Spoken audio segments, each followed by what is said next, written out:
Benny Andersson. Welcome to the show, Benny. Thank you very much. Hearing sounds of ABBA there, I have to ask you, I remember so clearly, it's probably a moment you don't want to think about ever again, but the Eurovision Song Contest triumph back in 1974. He's like that, oh no, don't talk about it. Yes, I do, yeah. But back then, obviously all of that changed everything for the band and for all of your lives. But before that, did you have any kind of idea of what you wanted to do? Did you want to be a pop star? Absolutely. I was a pop star before ABBA. Ah. I was in a band called the Hep Stars in the 60s, and we were the greatest band in the 60s for like 4 or 5 years. That was rock and roll. We did Chuck Berry stuff and the Rolling Stones, and we ran out of songs, and then the Beatles came along and they could write songs. I said, if they can write songs, maybe I can write a song too. Mm-hmm. So I wrote like 3 or 4 or 5 songs for this band, the Hep Stars, and I discovered that it was possible. And at that point, were you writing songs in English? Yes. Stupid English, but still English, you know. I think you were last in Scotland with ABBA, is that correct? Yes. Performing. True. Which is a few years ago now. Yes. Do you have pleasant memories of Scotland? I do, yes. The Apollo was wonderful. I remember the night at the Apollo, and then we stayed at, I don't know what place that was. It was a big white house outside Glasgow, and they had this, I don't know if they educated restaurant personnel or something where we stayed, but nobody there, only us. Empty big building, like, have you seen The Shining? Yes. That's what it felt like. But it was very nice, and they had a great snooker table. Oh, really? So you've got very good memories. Your life couldn't have been that rock and roll because you can remember things in a lot of detail. I'm surprised. But I suppose a lot of people listening today would think, gosh, ABBA must have toured a lot. But from what I've read, we did not. You didn't. We never did that. Because, how long it takes to write a good song. No, you don't, but it takes a long time. I know some musicians and they take a long time. It takes a long time, at least for me, and for some people maybe not, I read an interview with Elton John the other day. They did like the whole Goodbye Yellow Brick Road in like 3 hours or so. Mm-hmm. Maybe they did, but it's not like that for me. So you were concentrating on writing? So Bjorn and I said that let's not go on tour. Let's sit home. Let's work 9 to 5 trying to write songs. And we did that, and then we needed like as long time after that to record them. So we never toured much. And in terms of the writing then, what was the kind of dynamic like between the pair of you? Did you just instantly click in terms of songwriting? Oh, we did a long time. When we first met, yes. Yes. He was in one. When I was in this great rock and roll band, he was in a corny band called the Hootenanny Singers. And they were doing folk music, like the Kingston Trio type of things. And we met, and he wrote songs and I wrote songs, and we said, let's try to write a song together. And that's what we've done since. And of course, very well documented, Benny, about the whole kind of up and down whirlwind of ABBA. It is quite a unique one, of this sudden, it seems like overnight stardom and the well-crafted pop songs. And then after that, after a certain period, you go hugely out of fashion. But then, surprise, surprise, back in.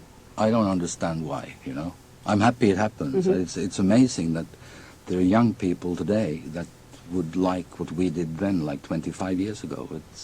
I don't know if it's flattering or what it is, but it's just wonderful in a way. I think it is a tribute to the songwriting, though, isn't it? Because if it was just the kind of kitsch and the glamour, I hope so, yes. Without the songs, it wouldn't go on. And also to the effort that we put down then, when we were in the studio. We were sitting there, and we would not leave the studio until we were all happy. And that took forever again, So first it takes you like 3 months to write one tune, and then it takes you another 4 weeks to record it. Interesting for me talking to you now and thinking about the past, from the perspective of somebody who was in Britain, with a certain view of you. What was the kind of view of ABBA in Sweden? Was there as much adulation or more, in fact, in your home country as there was in the rest of Europe? Yes, I think it was, yes. Some of them hated us. We were coming along in the beginning of the 70s, and we were young guys, and we understood what we wanted to do, and we did that with ABBA, while the whole world was sort of doing something else.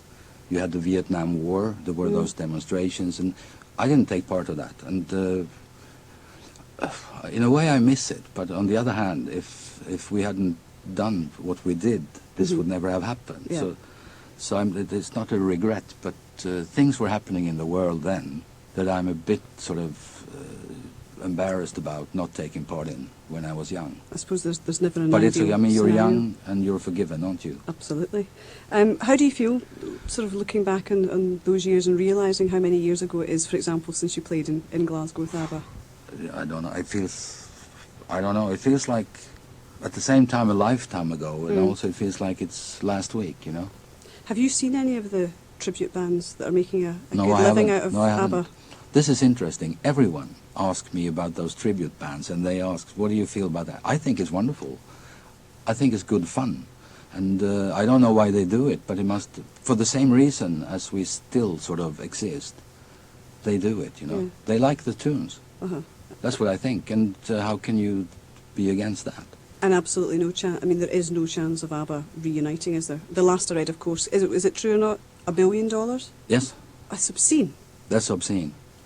We needed to meet, the four of us. We sat down around the table and said, look at these idiots. They've given us, they say, $1 billion to go on the road, 100 concerts. And we said, no. Did it take a long time to I come think up because with we're clever, you know.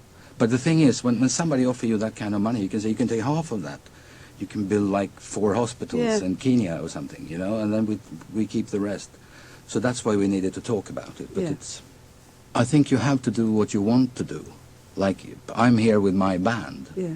I say my band, it's really our band because we're all together, but just my name on it. But that's wonderful to do. Yeah. And I don't care if there will be 800 guys or 200 guys or 55,000 people coming to see us. That's not the thing. The thing is to do, trying to be creative. Hmm. And it could not have been a creative thing going out on the road with ABBA in the year of 2001. Yeah. Let's talk about the band then. The Benny Anderssons Orkester.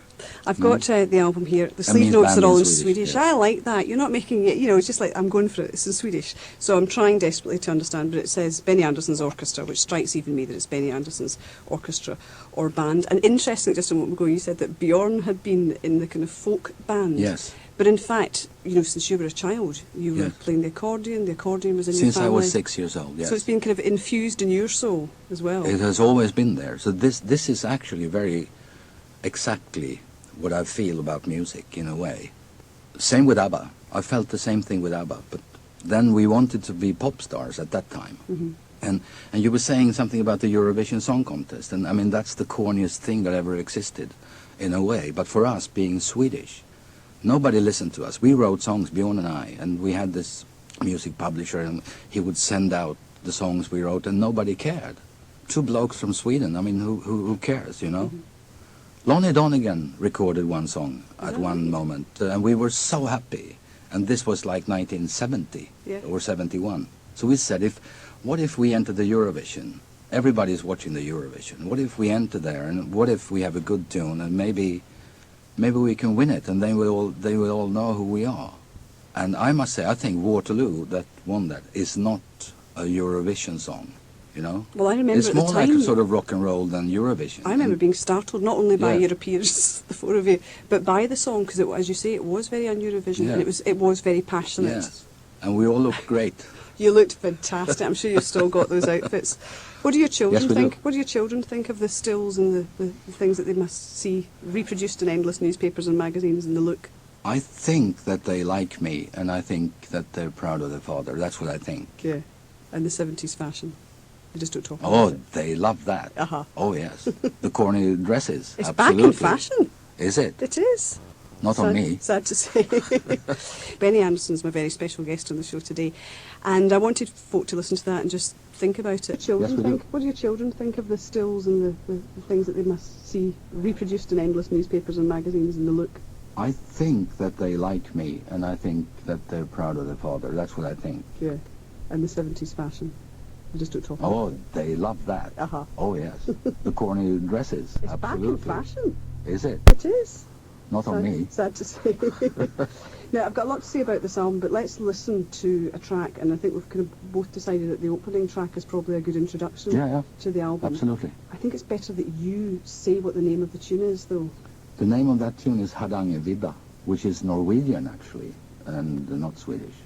But it's called Hardangervidda, and it's a high plateau, beautiful place in Norway.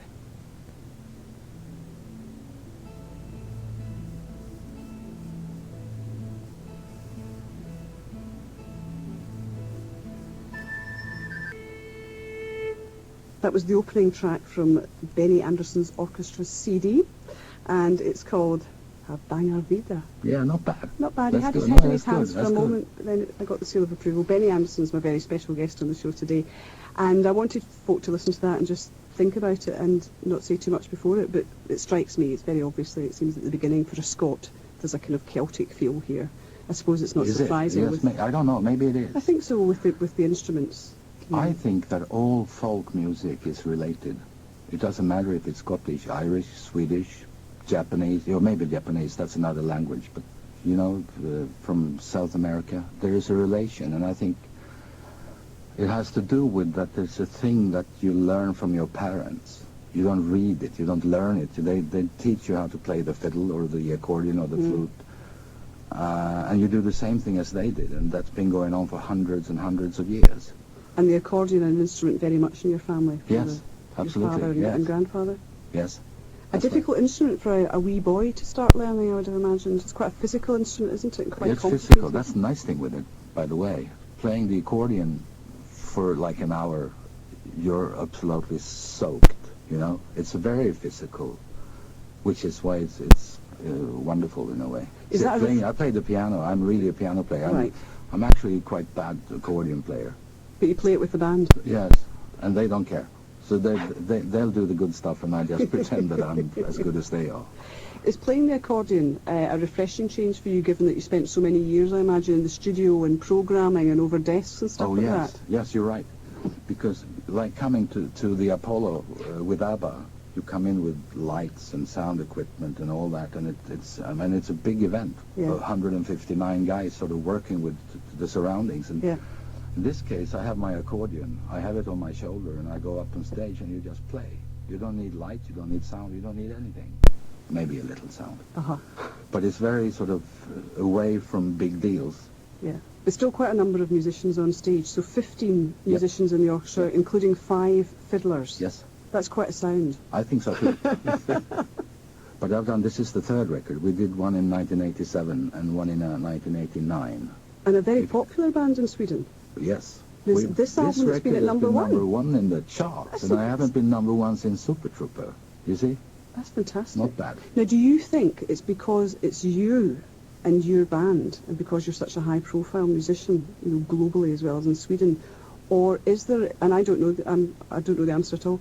Is there a taste for this music already existing in Sweden? There are other sort of similar records in the charts there. It's amazing to have an accordion player at the top of the charts. Right. I think it's because of the band, because it's a great band. It's also because of the girl Helen, who is singing. That song is still number one in the single charts in Sweden. It's been number one for 3 months. Is this So I think that's Dance? one of the reasons. Yes, Our Last Dance. Yes, which we're going to... Lyrics by Björn Ulvaeus. Yes, the fat guy in ABBA. See, I was trying not to say I'm with Benny the bearded one. I didn't say that, but now he's done Bjorn the fat one, so fair enough. I wondered also, you talked about using the Eurovision Song Contest in a way as a platform to present your music, which you would have been denied. It was a good chance for us, Now, in a way, is the fact that you're exploring this music, is that also, do you think partly a little bit of it is you presenting Swedish culture unashamedly to the world? I don't care if I present something to people. I mean, we do this because I want to do this. Yeah. And as I said, I mean, if people like this record, wonderful. If they don't, it's still done for only one reason, that it's nice to be with friends and to play together. And if we're good at that, which we are, I think, we might as well record it. Yeah. So that's how it works. And I think it's wonderful to be here in Glasgow, because if we do this in Sweden, they all know me. They don't know everybody in the band, but they know what we represent, and they know many of the songs from like 1987, 1989. So we can always finish with one of the songs I wrote for my wife Mona when she was 40. Right. Huge hit in Sweden. So whatever we do, we can end with that song, and they would all sort of recognize that, yes. and we're all in good shape. Now here, you don't know anything. You don't know what this is going to be, and we don't know, and it's sort of scary. But as you said, there is this kind of international language of folk or traditional music, and listening to this some of it, I mean, each track to me seems very varied and very different. There's a variety of different tones on this album. Yes. And it's hugely enjoyable, and I imagine much more fun as well, being part of the live experience. Thank you. Yeah, definitely. But some of it somehow seems, there are some recognisable moments too, and you kind of almost, I was almost singing along and certainly dancing around my kitchen with my toddler to it, so I think you're going to go, a wee boy. Okay. It's a good sounding word, isn't it? Well, we're going to go out then with that song which I didn't realise had been such a huge hit, The Last Dance. Our Last Dance. Our Last Dance, I'm sorry. Var sista dans. Vår sista dans. Vår sista dans. To me it conjures up images of tea dances and, I don't know, Yes. a warm, cosy, intimate atmosphere. Yes. Well, I've enjoyed this so much. It's been great meeting you. And, Nice meeting you too. I've just so much got the impression you're doing it because you love this music. Oh, you bet. And I think people are going to love it. I think I too. love all kinds of music, Yeah. and it's amazing to be able to write music, you know. I will never stop to be surprised about that, and I don't know why it is and how it happens, and they ask me, how do you think it works? And I say, I have absolutely no idea. I just sit there and I work for it. I'm a 9-to-5er, every day, all year round. You're a lucky guy. That's good. Yes, I am. That's good. Very best of luck. Great talking to you. Thank you very much.